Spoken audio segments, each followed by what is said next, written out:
Okay, here I am again.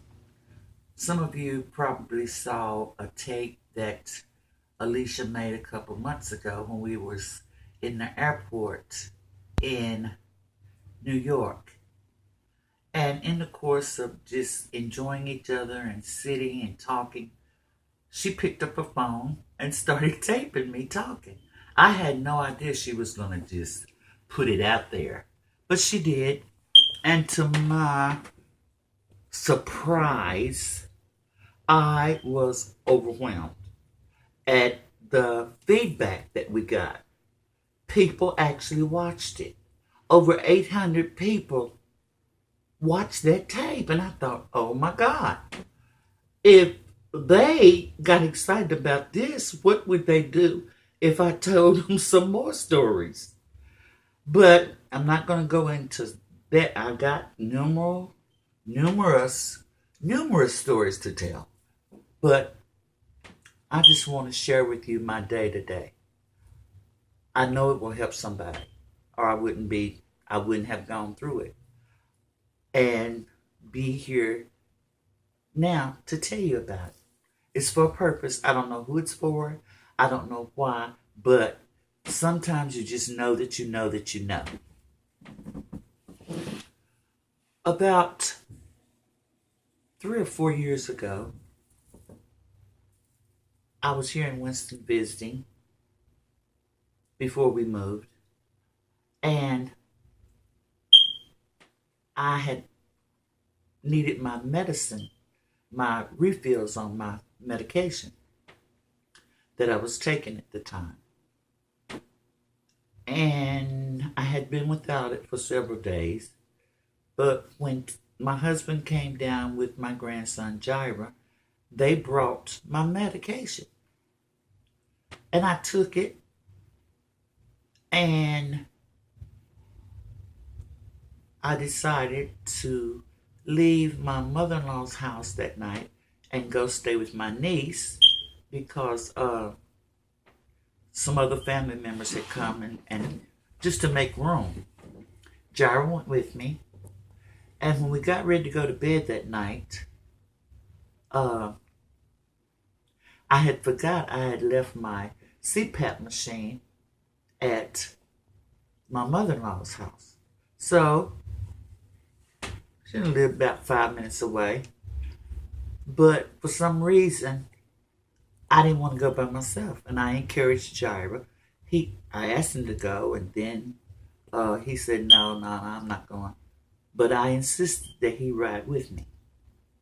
In the meantime, before I had went to bed, I had taken a few more pills to help me relax and go to sleep, not having any idea that I was going back out that night.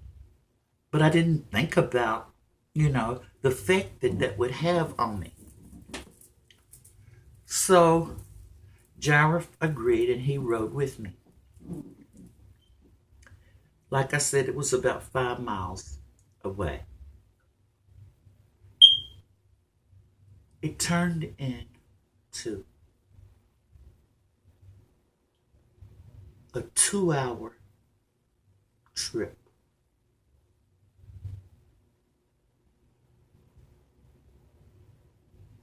I was to the point of being sedated, having an out of body experience that I cannot explain. All I know is I was behind the wheel, just driving, randomly turning up and down different streets, and all I could hear was Jaira saying, Nana, stop. Please stop, Nana. Stop, Nana.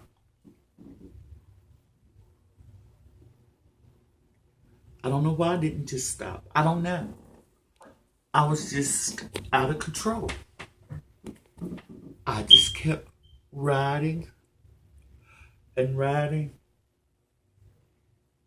And Jaira was on the phone. and he called Poppy, and he was talking back and forth to them, but he didn't know where we was. I didn't know where we were. They didn't know how to find us. And as it got longer and longer and longer,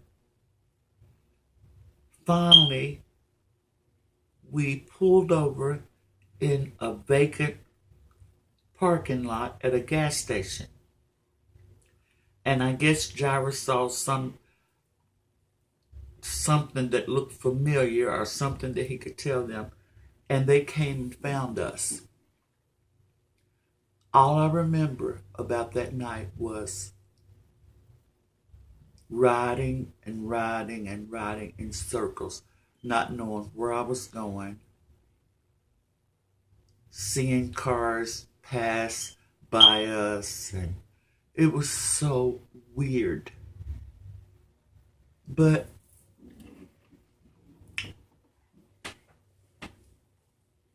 my husband finally found us. And I remember him opening the car door and telling me to get out from under the wheel.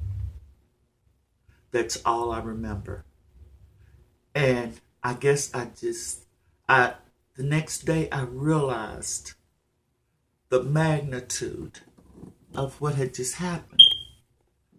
But I guess I just pushed it in the back of my mind.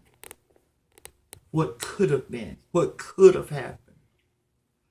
It was so painful to even think about. What could have happened? I could have hurt so many people. I could have killed my child that I love with all my heart. But, like I said, I pushed it in the back of my mind and we didn't talk about it. So this morning, my husband woke me up and he said, you're going to have to drive this morning to take my granddaughter to work because, my sight is a little bleary. So I get up and take her to work, and he rode along with us down a road I have never been down before, or I don't remember going down. Some out of the way road that you just don't normally go unless there's a purpose for you to go somewhere, to a destination. We passed by a gas station, and my husband said to me, you know where you are now, don't you? That's where y'all was. And I said, what are you talking about? He said, the night I came to get you in Jairus, I felt like somebody had kicked me in my stomach and drugged me, and I can't even explain to you what that felt like. Having those memories, those horrible memories, resurface and coming, I screamed, I cried, I wailed, I was wrenched with pain. I could not stop. And I thought, oh my God. All of those memories started coming back of what could have been. What could have happened. I can't explain that pain that I felt. I got home. I got out of that car because I couldn't breathe. I came in the house looking for something to take to relieve that pain. And I just wanted to get back in the bed, cover my head up, and not get back out of the bed. It hurt so bad. I have a grandson who was in the Army, who deals with post-traumatic stress.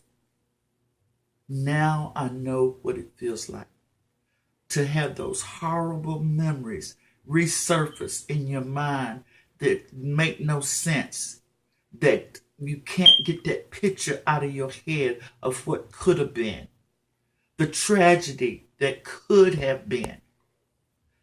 And I lay here in my bed and I said, Lord, why? Why would you let that happen to us? Why? And my mind said, it's not about what happened. It's about I brought you through it. I brought you through it. That brought relief to me. That brought, we go through so many things in life that we say, why? Why me? Why did this happen to me? I believe it happened because somebody needs to hear. I don't care what it is, the Lord will bring you through it. He brought us through that hurtful, crazy, tragic night that could have ended so badly. But his hand was there all the time. The angels were there watching over us. I can never, ever, ever thank him enough for delivering us, for watching over us, for bringing us through to be able to tell somebody when you're at the lowest point, God will bring you through. But you can't wait till you get to that low point. You got to serve him and love him and trust him and rely on him when it's a good day too. Then you'll have something to reach back to on those bad days when you don't know what to do. I hope that this will help somebody get through that bad day that you don't think you can make it through. You might not have the words. You might not be able to have anybody to share with or lean on or depend on, but he said he would never leave us. Never, never. I don't care when it is, in the middle of the night, in the middle of the day, when it's good, when it's bad, he'll be there for you. But we got to trust him and let go of it. Let go of it. There are people who are tormented who have not learned to let go of it. This morning, it all came back to me, and if it was not for his love and his grace, I would still be wailing and crying and saying, why this had to happen to us? Why? What could have happened? But the Lord worked it out for our good.